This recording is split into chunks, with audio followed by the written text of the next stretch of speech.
The story of the Bible begins in a garden temple with a couple, Adam and Eve, as God's royal priests. They're supposed to partner with God to take care of creation, and this place where heaven and earth are one is filled with God's blessing. But Adam and Eve were led astray by a deceptive creature and exiled from God's presence. Their vocation as priests is lost.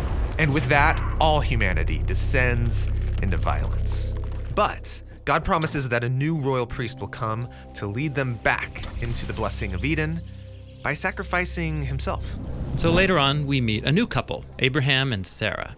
God promises that through their family, the royal priest will come to restore the Eden blessing, not just for them, but for all the nations. And so it's this family that grows to become the Israelites. And they eventually journey to Egypt and then become enslaved under the violent rule of King Pharaoh. So God appoints a man named Moses to represent him to Pharaoh and to mediate on Israel's behalf.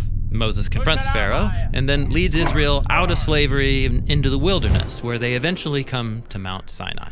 And here, God appears to all the Israelites, inviting them to become a kingdom of priests. So he's inviting everyone to be priests, like Adam and Eve were priests in Eden. Right.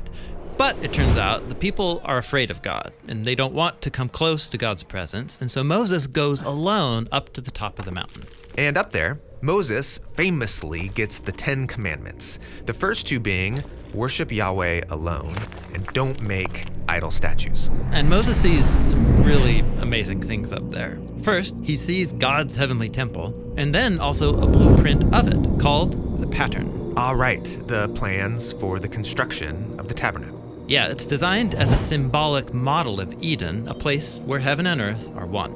Then Moses sees something else, the pattern of a glorious human figure. The high priest who will work in the tabernacle. Right, and only this priest can go in and out of the sacred space on behalf of others. He's dressed in white, he wears a crown and is glowing with jewels. He's an image of the royal priest that we're waiting for.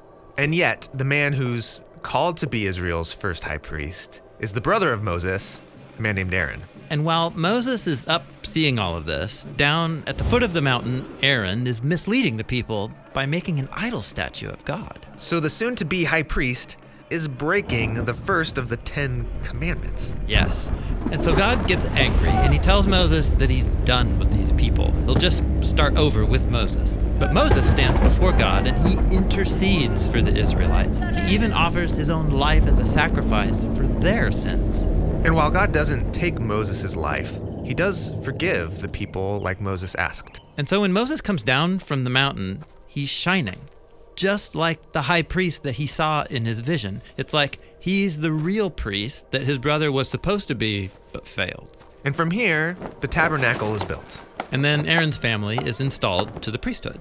But really, even after this bad start? Yeah, and actually things get even worse. God gives Aaron and his sons really precise instructions on how to act as the priests. And then on their first day on the job, Aaron's two sons violate God's commands.